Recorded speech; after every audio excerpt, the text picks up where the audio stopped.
जय श्री राधे, हरे कृष्णा। माघ मास महात्म का 11वां अध्याय। आज हम शालिग्राम जी की महिमा के बारे में श्रवण करेंगे। यमदूत कहने लगा कि हे वैश्य, मनुष्य को सदैव शालिग्राम की शिला में तथा वज्र या कीट गोमती चक्र में भगवान वासुदेव का पूजन करना चाहिए, क्योंकि सब पापों का नाश करने वाले, सब पुण्यों को देने वाले तथा मुक्ति प्रदान करने वाले भगवान विष्णु का इसमें निवास होता है। जो मनुष्य शालिग्राम की शिला या हरि चक्र में पूजन करता है वह अनेक मंत्रों का फल प्राप्त कर लेता है। जो फल देवताओं को निर्गुण ब्रह्म की उपासना से मिलता है, वही फल मनुष्य को भगवान शालिग्राम का पूजन करने से मिलता है। वह यमलोक को नहीं देखता है। भगवान को लक्ष्मी जी के पास तथा वैकुंठ में इतना आनंद नहीं आता जितना शालिग्राम की शिला या चक्र में निवास करने में आता है।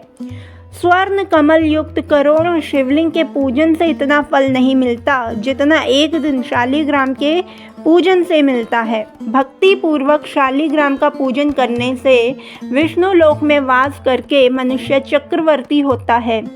काम, क्रोध, लोभ, मोह, अहंकार से युक्त होकर भी मनुष्य शालिग्राम का पूजन करे तो वैकुंठ में प्रवेश पाता है। जो सदैव शालिग्राम का पूजन करते हैं वह प्रलय काल तक स्वर्ग में वास करते हैं। जो दीक्षा, नियम और मंत्रों से चक्र में बलि देता है वह निश्चय करके विष्णु लोक को प्राप्त होता है। जो शालिग्राम के जल से अपने शरीर का अभिषेक करता है मानो संपूर्ण तीर्थों में स्नान करता है। गंगा, रेवा, गोदावरी सबका जल शालिग्राम में वास करता है। जो मनुष्य शालिग्राम की शिला के सम्मुख अपने पिता का श्राद्ध करता है उसके पिता कई कल्प तक स्वर्ग में वास करते हैं।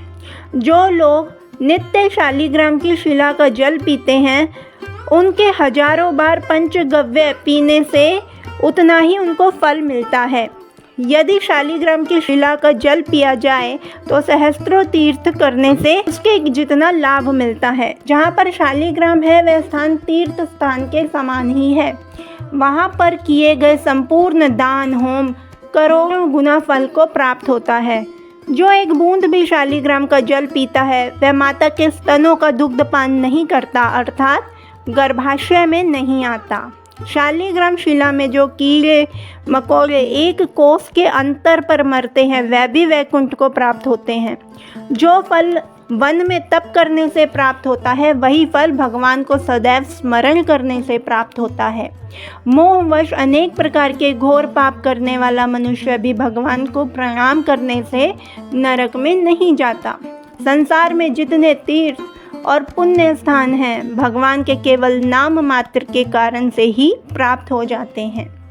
तो आज की कथा यहीं संपूर्ण होती है। कल का अध्याय हम कल श्रवण करेंगे। जय श्री राधे।